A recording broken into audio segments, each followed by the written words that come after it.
来是国民党的青年军发动罢免民进党立委吴思瑶的行动，进前因为卡到死亡人数，领衔人怎来退出？即卖罢免团体来宣布，已经收集同意书，达到改换领衔人的门槛。问题是，领衔人敢真正会当顺利来换人呢？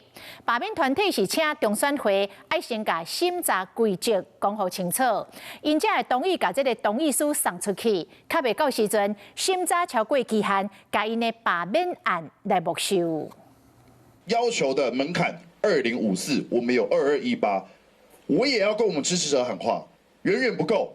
我们需要的是2500、2600、2700。开2礼拜时间达成目标，原本因为幽灵人数的司法风波，地书罢免吴思瑶的拿军带头爱退出，即马2000多份的同意书总算交到。很多人在观望说啊，你鲑鱼回游计划可能没有办法那么顺利，但是我们今天告诉大家。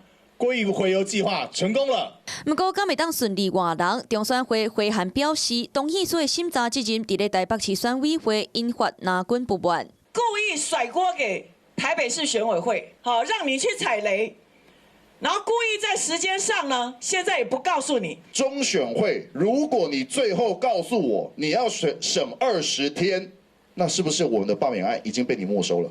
已经用技术性的方式背给我们的罢免案，强调无收到详细规则进前未送同意书，按那二阶段联署的状况，罢团公布目前甲安全数量各差1万份，存无到20天的时间会继续拍拼。